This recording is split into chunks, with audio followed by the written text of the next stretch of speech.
man, there's this house that I really, really like, and it's like $3,100. And if I was gonna buy the same house, it would be like $3,500 mortgage. And I was like, think about that. $3,100 rental for the same house, but if you were to buy it, it'd be like $500 more. Is that $500 more really that much more? And long term, are you gonna shoot yourself in the feet over $500 a month?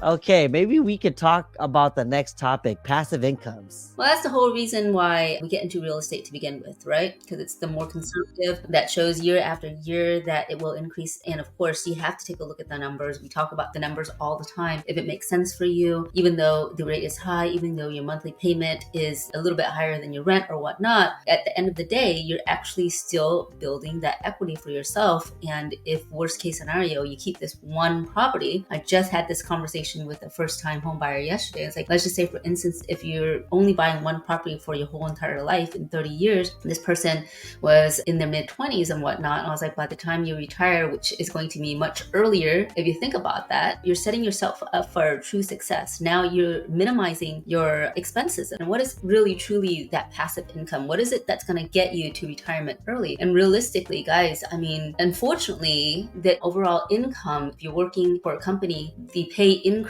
is significantly growing at a slower rate than inflation. So the cost of food, the cost of consumer goods, the cost of home prices continue to rise at a much greater pace. If you can have a side hustle or a passive income that will pay for all of your basic needs, expenses and whatnot, then that's where true retirement comes in. That's where true wealth building comes in, guys. And whether it be with real estate or not, personally, because this is what we're passionate about, we talk about real estate in many multiple ways: Airbnb, rental properties. There's people who do Turo, and that's kind of like Airbnb, but for cars, renting out your cars. So that's a part of, personally, I feel, a portion of real estate, a smaller portion, but you know, everything adds up. I mean, there's many ways to also invest in real estate too. There's real estate stocks as well, and not just real estate, but anything that can give you that passive income. If you're saving money on not having to pay a higher rent, if you got into a time where your mortgage is actually less, continue to make that payment that you would on your rent, except put that into an S&P 500, put it into another investment vehicle until it builds enough passive income where, again, all of your expenses are paid for. I was talking to my daughter the other day, right? She was like, Dad, I can't wait for school to be over because I'm gonna go into cosmetology and I'm gonna do all this. I'm like, okay, cool. Yeah, that'd be great. You're really good at that. You could even start up a small business or like a little small booth or a kiosk and then grow from there. She's like, yeah, but I want to do that when I'm on my own in an apartment. I'm like, why not a house? And she's like, because a house too expensive. And I don't think I need anything that big. I'm like, why don't you rent the rooms out?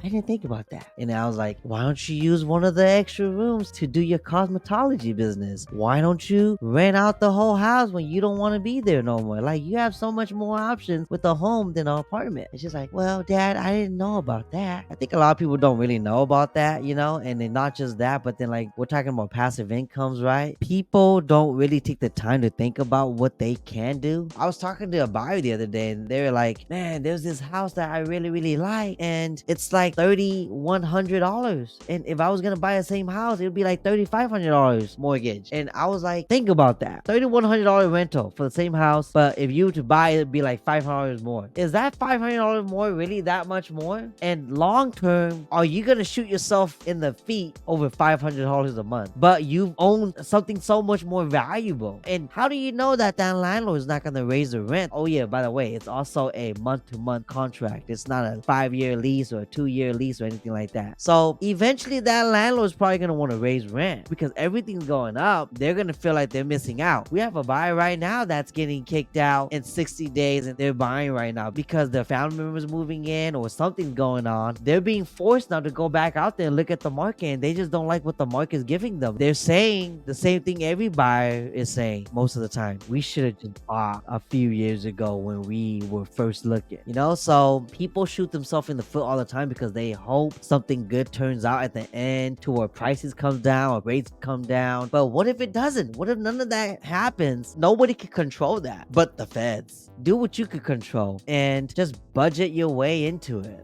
I'm gonna end with that, y'all. If you guys have more comments, more questions, more video topics you guys want to talk about in the future, you guys know what to do. Just leave it in the comment section below. Later, Chi Chi fams. Peace out.